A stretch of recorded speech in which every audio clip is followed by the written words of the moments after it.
Hi guys, ಎಲ್ರಿಗೂ ನಮಸ್ಕಾರ. ಎಲ್ಲರೂ ಚೆನ್ನಾಗಿದ್ದೀರ ಅಂತ ತಿಳ್ಕೊತೀನಿ. ಇವತ್ತಿನ ವಿಡಿಯೋ ಬಂದು ನೀವು ಕೂಡ ಸ್ಕ್ರೀನ್ ಮೇಲೆ ನೋಡ್ಬೋದು. ಅದು PGCET M.Pharm ಮತ್ತು ಫಾರ್ಮ್ ಡಿ ಅಪ್ಡೇಟ್ಸ್ ಬಗ್ಗೆ ಮತ್ತು ಚಾಯ್ಸ್ ಎಂಟ್ರಿ ಬಿಟ್ಟಿದ್ದಾರೆ, ನಿಮ್ಮೆಲ್ಲರಿಗೂ ಕೂಡ ಗೊತ್ತು. ಅದು ಯಾವ ಚಾಯ್ಸ್ ತಗೊಂಡ್ರೆ ಯಾವ ರೀತಿ ಇರುತ್ತೆ ಅಂತ ನಾನು ಈ ವಿಡಿಯೋದಲ್ಲಿ ತಿಳಿಸ್ಕೊಡ್ತೀನಿ. ಈಗ ಆಲ್ರೆಡಿ ನಿಮಗೆಲ್ಲ ಫಸ್ಟ್ ರೌಂಡ್ ರಿಸಲ್ಟ್ ಬಂದಿದೆ. ಎಷ್ಟೊಂದು ಜನ ಕಾಲೇಜ್ ಸೆಲೆಕ್ಟ್ ಮಾಡ್ಕೊಂಡಿದ್ದೀರಾ. ನಮ್ಗೆ ಸಿಕ್ಕಿರೋ ಕಾಲೇಜು ಓಕೆ ಇದೆ, ನಾವು ಮುಂದೆ ಸ್ಟೆಪ್ ಹೋಗ್ತಾ ಇದ್ದೀವಿ. ಅಡ್ಮಿಷನ್ ಆಗ್ತೀನಿ ಅಂತ ಎಷ್ಟೊಂದು ಜನ ಮಾಡ್ಕೊಂಡಿದ್ದೀರಾ, ಸೆಲೆಕ್ಟ್ ಮಾಡ್ಕೊಂಡಿದ್ದೀರಾ. ಮತ್ತೆ ಅವರು ನೆನ್ನೆವರೆಗೂ ಯಾವುದೇ ರೀತಿ ಚಾಯ್ಸ್ ಎಂಟ್ರಿ ಮಾಡೋಕ್ಕೆ ಬಿಟ್ಟಿರಲಿಲ್ಲ, ಆಮೇಲೆ ಲೇಟ್ ಆಗಿಬಿಟ್ರು. ಎಷ್ಟೊಂದು ಜನ ಕನ್ಫ್ಯೂಷನ್ ಇತ್ತು, ಏನು ಮಾಡೋದು ಯಾವ ರೀತಿ ಅಂತ. ನಾನು ಈ ವಿಡಿಯೋ ಮುಖಾಂತರ ತಿಳಿಸ್ಕೊಡ್ತೀನಿ. ಬನ್ನಿ ಗೈಸ್, ನೋಡ್ತಾ ಹೋಗೋಣ. ನಿಮ್ಮೆಲ್ರಿಗೂ ಗೊತ್ತಿರೋಂಗೆ ಚಾಯ್ಸ್ ಎಂಟ್ರಿ ಬಿಟ್ಟಿದ್ದಾರೆ. First round CET result announce ಮಾಡಿದ್ಮೇಲೆ ಚಾಯ್ಸ್ ಎಂಟ್ರಿ ಬಿಟ್ಟಿದ್ದಾರೆ. ನೀವು ಯಾವ ಚಾಯ್ಸ್ನ ಸೆಲೆಕ್ಟ್ ಮಾಡಿಕೊಂಡ್ರೆ ಅದು ಫರ್ದರ್ ಸ್ಟೆಪ್ಪಿಗೆ ನೀವು ಮೂವ್ ಆಗ್ಬೋದು. ಮೇಯ್ನಾಗಿ ಅವ್ರು 4 ಚಾಯ್ಸ್ನ ಬಿಟ್ಟಿದ್ದಾರೆ. ನಿಮ್ಮೆಲ್ಲರಿಗೂ ಗೊತ್ತು, ಚಾಯ್ಸ್ 1, ಚಾಯ್ಸ್ 2, ಚಾಯ್ಸ್ 4. ಚಾಯ್ಸ್ 1 ಬಂದು ಏನು ಅಂತಂದರೆ, ನೋಡಿ, ಇನ್ನೂ ಒಂದು ಗೈಡ್ಲೈನ್ಸ್ ಕೊಟ್ಟಿದ್ದಾರೆ. Choice 1 entered is final, please be cautious while exercising your choice. ಒಂದ್ಸಲ ನೀವು ಚಾಯ್ಸ್ 1 ಕೊಟ್ಬಿಟ್ಟು ಅಥವಾ ಯಾವುದೇ ಚಾಯ್ಸ್ ಕೊಟ್ಬಿಟ್ಟು ನೀವು ಸಬ್ಮಿಟ್ ಮಾಡಿದ್ರೆ ಅದು ಫೈನಲ್ ಆಗುತ್ತೆ, ಮತ್ತೆ ಚೇಂಜ್ ಮಾಡೋಕ್ಕಾಗಲ್ಲ. ಅವ್ರು ಮತ್ತೆ ಆಪ್ಷನ್ ಕೂಡ ಬಿಡಲ್ಲ. ಬನ್ನಿ ನೋಡೋಣ. ಫಸ್ಟ್ ಚಾಯ್ಸ್ ಬಂದು, I am 100% satisfied with the allotted seat and I am willing to report to the allotted college. ಏನು ಅಂತಂದರೆ, ನಂಗೆ ಸಿಕ್ಕಿರೋ ಕಾಲೇಜು ನನಗೆ ಸಮಾಧಾನ ಇದೆ. ಅದರಿಂದ ನಾನು ಈ ಕಾಲೇಜ್ಗೆ ರಿಪೋರ್ಟ್ ಆಗೋಕ್ಕೆ ರೆಡಿ ಇದ್ದೀನಿ. Therefore, I should not be considered for further allotment of seats in any subsequent round for any college or discipline. ಅದರಿಂದ ನಾವು ಬರೋ ಯಾವುದೇ ರೌಂಡ್, 2ನೇ ರೌಂಡ್ ಆಗಲಿ 3rd ರೌಂಡ್ ಆಗಲಿ, ನಾನು ಯಾವುದಕ್ಕೂ ಪಾರ್ಟಿಸಿಪೇಟ್ ಮಾಡಲ್ಲ ಅಂತ ಹೇಳಿದ್ದಾರೆ. I will pay the prescribed fees for the seat allotted by downloading the e-challan or NEFT or RTGS IMPS challan through online payment gateway as per the procedure detailed in the KV website. ಅವ್ರು ಎಷ್ಟು consider ಮಾಡಿರ್ತಾರೆ ಅಷ್ಟನ್ನ ಫೀಸ್ನ ನಾನು pay ಮಾಡ್ತೀನಿ. NEFT, RTGS ಅಥವಾ IMPS ಯಾವ ಥರ ಆದರೂ ಪೇ ಮಾಡ್ತೀನಿ ಅಂತ ಹೇಳಿದ್ದಾರೆ. ನಿಮ್ಮೆಲ್ಲರಿಗೂ ಗೊತ್ತು, ಆಲ್ರೆಡಿ 750 ಪೇ ಮಾಡಬೇಕಿತ್ತು. ಅಂದರೆ ಅದು ಕನ್ವೀನಿಯನ್ಸ್ ಫೀಸು. ಮಿಕ್ಕಿದ ಕಾಲೇಜ್ ಫೀಸ್ನ ಚಲನ್ ಡೌನ್ಲೋಡ್ ಮಾಡಿಕೊಂಡು ಆ ಕಾಲೇಜ್ಗೆ ಹೋಗಿ ಕೊಟ್ಟರೆ ಅವರು ಮಾಡಿಕೊಡ್ತಾರೆ. ಅವ್ರು ಕಾಲೇಜ್ಗೆ ಹೋಗಿ ಕೊಟ್ಟರೆ ಅವರು ಅಲ್ಲಿ ಫೀಸ್ನ ನೀವು ಪೇ ಮಾಡ್ಬೋದು. ನೆಕ್ಸ್ಟ್ ಬಂದು, deposit the original documents and later I will download the admission order and report to the college on or before the last date and time specified by the KEA in the admission order.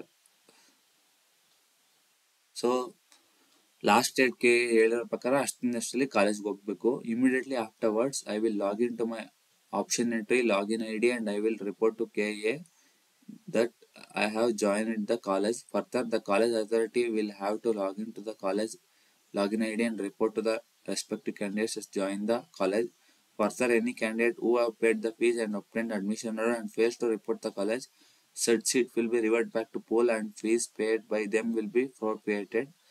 ನೀವೇನಾದರೂ ಎಲ್ಲ fees pay ಮಾಡಿ ನೀವು ಕಾಲೇಜ್ಗೆ ಎಲ್ಲ admission order download ಮಾಡಿಕೊಂಡು ನೀವು ಕರೆಕ್ಟಾಗಿ ದಿನ ಅಷ್ಟರಲ್ಲಿ ನೀವು ಕಾಲೇಜ್ಗೆ ಹೋಗಿಲ್ಲ ಅಂತಂದರೆ ಸೀಟ್ ರಿವರ್ಸ್ ಆಗಿ ನಿಮಗೆ ಅದು ವಾಪಸ್ ಸಿಗಲ್ಲ. ಮತ್ತು ನೀವು ಕಟ್ಟಿರೋ ಫೀಸು ಕೂಡ ಅದು ಸ್ಟಾಪ್ ಅವ್ರಿಗೆ ಹೊಂಟೋಗುತ್ತೆ, ನಿಮಗೆ ವಾಪಸ್ ಬರಲ್ಲ. Implication, not eligible to participate in the subsequent round. Important, before opting this choice, candidates is advised to make sure that he cannot come back to option entry in 2024. ಒಂದ್ಸಲ ನೀವು ಯಾವ್ದಾರು ಈ ಚಾಯ್ಸ್ನ ಸೆಲೆಕ್ಟ್ ಮಾಡ್ಕೊಬಿಟ್ರೆ ನೀವು further ರೌಂಡಲ್ಲಿ participate ಮಾಡೋಕ್ಕಾಗಲ್ಲ. ಆದ್ದರಿಂದ choice entry ಮಾಡ್ಬೇಕಾದ್ರೆ ನೀಟಾಗಿ careful ಆಗಿ ಮಾಡಿ ಅಂತ ಹೇಳ್ತಿದ್ದಾರೆ. ನೆಕ್ಸ್ಟ್ ಚಾಯ್ಸ್ ಬಂದು second choice, choice 2. I am satisfied with the allotted seat but wish to participate in the next round. Such candidates will pay the prescribed fees by downloading the challan, allotted details from the KEA website for the seat confirmed or allotted in the first round. ನನಗೆ ಸಿಕ್ಕಿರೋ college ಸಮಾಧಾನ ಇದೆ, but ನಾನು ಆದರೂ next ರೌಂಡ್ಗಳಲ್ಲಿ participate ಮಾಡಬೇಕು. ಆದ್ದರಿಂದ ಅಂಥವ್ರು ಏನು ಮಾಡಬೇಕು ಅಂತಂದರೆ, KEAಯಿಂದ ಒಂದು ಫೀಸ್ ಇರುತ್ತೆ, ಚಲನ್ ಕನ್ವೀನಿಯನ್ಸ್ ಫೀಸ್ ಅಂತ. ಮೋಸ್ಟ್ಲಿ ಅದು 750 ಪೇ ಮಾಡಿಬಿಟ್ಟು ನೀವು ನೆಕ್ಸ್ಟ್ ರೌಂಡಿಗೆ ಎಲಿಜಿಬಲ್ ಇರ್ತಾರೆ ಪಾರ್ಟಿಸಿಪೇಟ್ ಮಾಡೋಕ್ಕೆ.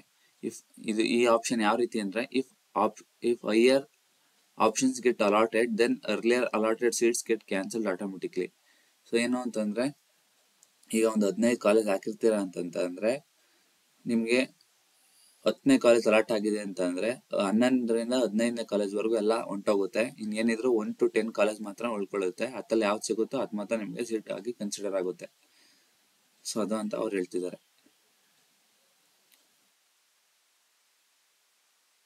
If higher option get allotted, then earlier allotted seat get cancelled automatically. Or if higher option seats are not allotted, then earlier allotted seats shall remain in candidate favor. So ನಿಮ್ಗೇನಾದ್ರೂ higher ಆಪ್ಷನ್ದು ಅದು select college ಹೊಸ college ಸಿಕ್ಕಿಲ್ಲ ಅಂತಂದ್ರೆ ನಿಮ್ ಮೊದಲು ಯಾವ college ಸಿಕ್ಕಿತ್ತು ಅದೇ ಸಿಗುತ್ತೆ ಅಂತ ಹೇಳ್ತಿದ್ದಾರೆ. ಸೊ ಇಂಪ್ಲಿಕೇಶನ್ ಬಂದು eligible to participate in the subsequent rounds keeping that seat allot on hold. However if a seat in the higher option get allotted, the candidate loses his old seat. There is no chance between the earlier allotted and new allotted seat. So ನಿಮ್ಗೆ ಏನಾದ್ರು higher option ಏನಾದ್ರು seat ಸಿಕ್ಕಿದ್ರೆ ಸಿಕ್ಕಿರೋ ಹಳೆ ಕಾಲೇಜ್ದು ಅದು ಹೋಗುತ್ತೆ, ನಿಮ್ಗೆ ಹೊಸ ಸಿಕ್ಕಿರೋ ಸೆಕೆಂಡ್ ಹ್ಯಾಂಡ್ ಏನ್ ಸಿಗುತ್ತೆ ಅದಕ್ಕೆ ಹೋಗಿ ಜಾಯಿನ್ ಆಗ್ಲೇಬೇಕು. ಮತ್ತೆ there is no choice between the earlier allotted and new allotted seat. So ಮತ್ತೆ ಆಲ್ರೆಡಿ ಸಿಕ್ಕಿರೋ ಕಾಲೇಜು ಮತ್ತೆ ಈ ರೌಂಡ್ ಅಲ್ಲಿ ಸಿಗೋ ಕಾಲೇಜು ಎರಡರಲ್ಲೂ ಯಾವುದೇ ರೀತಿ ಚಾಯ್ಸ್ ಇರಲ್ಲ. ಓನ್ಲಿ ನಿಮ್ಗೆ ಯಾವ್ದು ಈ ರೌಂಡ್ ಅಲ್ಲಿ ಸಿಗುತ್ತೆ ಆ ಕಾಲೇಜ್ಗೆ ನೀವು ಹೋಗಿ join ಆಗ್ಲೇಬೇಕು. However, if a seat in the higher option get allotted, the candidate loses his old seat. There is no choice between earlier allotted and newly allotted candidate. Candidates has to compulsory join the selected college allotted in the second round seat allotment without giving any reasons or excuses. So ನಿಮಗೆ second round ಅಲ್ಲಿ ಯಾವ college ಸಿಗುತ್ತೆ ಅದನ್ನ ನೀವು compulsory join ಆಗ್ಲೇಬೇಕು. ಯಾವುದೇ ರೀತಿ ನೀವು ಯಾವುದೇ ರೀತಿ ನಿಮ್ಗೆ ಆಪ್ಷನ್ಸ್ ಕೊಡಲ್ಲ ಅವರು, ಯಾಕಂದ್ರೆ ನಿಮ್ಗೆ ಯಾವ್ದು ಸಿಕ್ಕೈತೆ ಜಾಯಿನ್ ಆಗ್ಲೇಬೇಕು. ಯಾವುದೇ ರೀತಿ ರೀಸನ್ ನೀವು ಕೊಡೋಂಗಿಲ್ಲ. Higher order option means presume that the candidates has entered 45 option and the seat is allotted for his priority is 15 in the first order, then the priority number 1 to 14 higher order option. So ನೀವು 45 college ಹಾಕಿದ್ದೀರಾ ಅಂತಂದ್ರೆ ಅದ್ರಲ್ಲಿ 15ನೇ college ನಿಮ್ಗೆ ಸಿಕ್ಕಿರುತ್ತೆ first round ಅಲ್ಲಿ. So ಆಗ 15ರಿಂದ next 45 college ಗಂಟ delete ಆಗೋಗಿರುತ್ತೆ, automatically delete ಆಗಿರುತ್ತೆ. So ನಿಮ್ಗೆ ಹೈಯರ್ ಆರ್ಡರ್ ಏನು ಅಂತಂದ್ರೆ 1 to 14 ಮಾತ್ರ ನಿಮ್ಗೆ higher order. So second round ಅಲ್ಲಿ ನಿಮ್ಗೆ ಏನಾದ್ರು 1 to 14 ಅಲ್ಲಿ ಯಾವ್ದಾದ್ರು ಕಾಲೇಜ್ ಸಿಕ್ಕಿದ್ರೆ ನಿಮ್ಗೆ ಆ ಕಾಲೇಜ್ ಉಳ್ಕೊಳ್ಳುತ್ತೆ. ಅಕಸ್ಮಾತ್ ಸಿಕ್ಕಿಲ್ಲ ಅಂತಂದ್ರೆ ನಿಮ್ಗೆ ಮೊದಲೇ ಯಾವ ಕಾಲೇಜ್ ಸಿಕ್ಕಿತ್ತು 15ನೇದು ಅದೇ ಸಿಗುತ್ತೆ. ಸೊ ಇದರಲ್ಲಿ ಹೈಯರ್ ಆಪ್ಷನ್ಸ್ ಅಲ್ಲಿ ಇರುತ್ತಲ್ಲ, candidates can delete or rearrange or modify the higher order options. Candidates cannot add new option. So ನಿಮ್ಗೆ ಆಲ್ರೆಡಿ ನೀವು 1 to 15 ಹಾಕಿರ್ತಿರಲ್ಲ ಅತ್ತಲ್ಲ ಮತ್ತೆ ನೀವು ಎಡಿಟ್ ಅಥವಾ ಡಿಲೀಟ್ ಆಡ್ ಅದನ್ನ ಏನು ಪ್ರಿಯಾರಿಟಿ ಚೇಂಜ್ ಮಾಡ್ಬೋದು ಹೊರ್ತು ನೀವು ಯಾವುದೇ ರೀತಿ ಹೊಸ ಕಾಲೇಜಸ್ನ ಆಡ್ ಮಾಡಕ್ ಆಗಲ್ಲ. ಸೊ ನೆಕ್ಸ್ಟ್ ಬಂದು third Choice 3. I am satisfied with allotted seat but wish to participate in the next round with all the already entered option. Expect the allotted option by surrendering the allotted seat and also reconsidering of the entered option. So ಏನು ಅಂತಂದ್ರೆ ನಿಮ್ಗೆ ಸಿಕ್ಕಿರೋ college ನಮಗೆ satisfaction ಇಲ್ಲ, ಅದನ್ನ ನಾನು next ರೌಂಡಿಗೆ participate ಮಾಡಬೇಕು. So ಆದ್ರಿಂದ ಏನಂತಂದ್ರೆ ನಮ್ಗೆ ಸಿಕ್ಕಿರೋ ಕಾಲೇಜ್ನ ಸೀಟ್ನ ಸರೆಂಡರ್ ಮಾಡ್ಬಿಟ್ಟು ನೀವು ನೆಕ್ಸ್ಟ್ ರೌಂಡ್ಗೆ ಪಾರ್ಟಿಸಿಪೇಟ್ ಮಾಡೋದು third option Choice 3 and also reconsider of already entered. Implication: eligible to participate in the subsequent round by rejecting the allotted seat action, candidates are advised to enter only such option if the seat is allotted. They have to compulsory join the selected college in the second round after without giving any reason or excuse. So ಅಕಸ್ಮಾತ್ ನಿಮ್ಗೆ ಈ round ಅಲ್ಲಿ ಯಾವುದೇ college ಸಿಕ್ಕರೂ ಇದನ್ನ join ಆಗ್ಲೇಬೇಕು. ಯಾಕೆ ಅಂತಂದ್ರೆ ಯಾವುದೇ ರೀತಿ ರೀಸನ್ ಮತ್ತೆ ಎಕ್ಸ್ಕ್ಯೂಸಸ್ ನಿಮ್ಗೆ ಕೊಡಕ್ ಆಗಲ್ಲ ಕೇಳಿದವ್ರಿಗೆ.